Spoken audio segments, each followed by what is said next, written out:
काले स्कूल के गुंडे ने लड़के को जमीन पर धकेला। जैसे ही वह फिर धौंस जमाने वाली थी, दूर से अचानक एक गरज सुनाई दी। एक वाईफाई लड़की अचानक आई और गुंडे की धौंस रोक दी। धमकियों के बाद गुंडा डरकर भागा। फिर लड़की कोल के पास गई और उसे उठाया। वह कोल की छोटी नैनी थी। कोल के माता पिता ने एक आकर्षक नैनी रखी। जैसे ही वे गए, नैनी ने कोल को लेकर कमरे में जमकर मस्ती की। पागलपन कमजोर कोल ने पहले कभी नहीं देखा था। रात गहरी हुई। नैनी ने कोल को सुलाने के लिए तेज शराब दी। कोल ने कभी शराब नहीं पी थी। उसने चुपके से शराब फूलदान में डाल दी। यह छोटी हरकत अनजाने में उसकी जान बचाएगी, क्योंकि रात तक कोल नहीं सोई। अचानक घंटी बजी। कोल को लगा नैनी उसे पार्टी में नहीं ले जाना चाहती। वह चुपके से देखने गई। सीढ़ियों पर पाया नैनी के दोस्त आए हैं। वे सच या हिम्मत का खेल खेल रहे थे। उन्हें मजे करते देख वह छिपकर देखने लगी। नशे में नैनी ने बड़ा साहस चुना। सबको चूमने के बाद एक लड़के की बारी आई जो उसे पसंद करता था, लेकिन अचानक दृश्य कोल को बहुत डरा गया। पता चला नैनी और ये लोग एक बुरे संगठन के हैं। वे दुनिया पर राज करना चाहते हैं और अब वे सिर्फ एक कदम दूर थे, जिसमें कोल का शुद्ध रक्त शामिल था। फिर चौंक गई और घबराहट में वह जल्दी से अपने कमरे में फोन किया और अपने साथ हुई घटना के बारे में बताया। फिर कोल ने जल्दी से बिस्तर पर लेटकर सोने का नाटक किया। भय और बेचैनी के बीच उससे एक शीशी खून ले लिया। जैसे ही वे कमरे से बाहर निकले, कोल उठी और खिड़की से कूदकर भागने की कोशिश करने लगी। छोटी बॉम्ब उसके पीछे आ गई और लड़के को सेक्सी छोटी बॉम्ब ने कुर्सी से आधी रात को बड़ों को अश्लील खेल खेलते देखा था।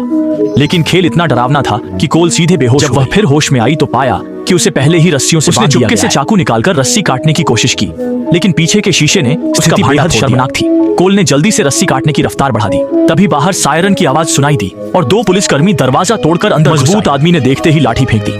घायल पुलिसकर्मी ने अंधाधुंध गोलियां चलाईं जो गलती से पास खड़ी सुनहरे बालों वाली लड़की को लग गई। लेकिन पुलिसकर्मी को उठाते हुए कोल तुरंत उठी, जबकि उसके बगल में खड़ा छोटा काला लड़का भी पीछा करने लगा।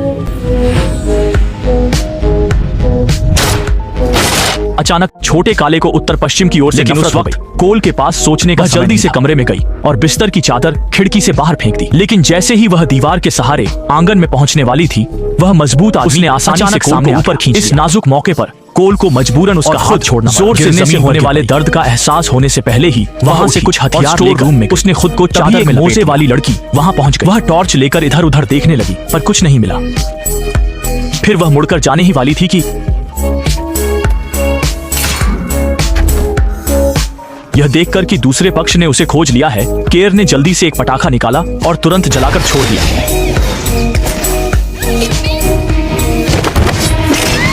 मोजा बनाने वाली लड़की को चूहे के जाल में फंसा देख कोल तेजी से गोदाम से बाहर भाग गया।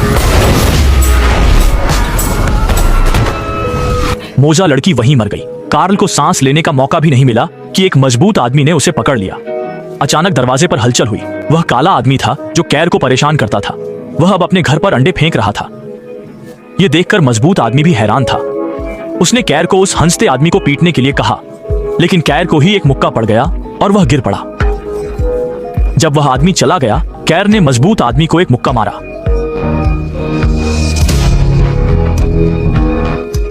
उसने जोर से पकड़ा, पर हंसते आदमी से मुक्का खाया। उसके पास एक भी जंजीर नहीं थी।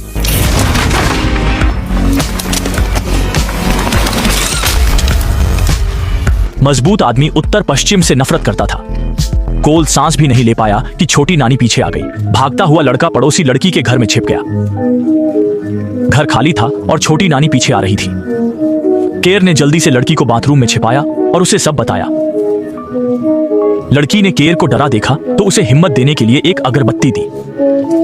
इससे केर फिर से जीवित हो गया। लड़की को बचाने के लिए केर कमरे से भागा और अपने घर लौटा, लेकिन घर में घुसते ही सुनहरे बालों वाली लड़की ने उसे धक्का दे दिया।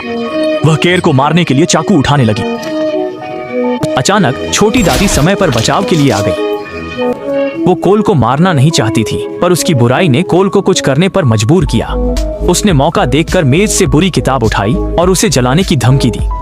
छोटी दादी डर गई। वो बस किताब को जगाकर अपनी इच्छा पूरी करना चाहती थी। अगर कोल किताब जला देता तो सब बेकार हो जाता। उसने कोल को शांत किया और हर कदम पर उसकी रक्षा का वादा किया, पर कोल अब उस पर भरोसा नहीं करता था। उसने किताब जलाई और कोने में फेंक दी। छोटी दादी आग बुझाने दौड़ी, पर कोल तब तक पड़ोसी की कार में बैठ चुका था। उसने गैस पेडल दबाया और कार तेजी से बाहर निकल गई।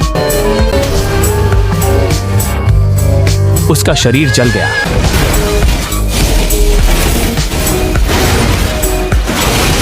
जब कोल कार से निकला, छोटी दादी कार के आगे कुचली हुई थी। अपनी जीने की इच्छा से उसने सारे बुरे संगठनों को हराया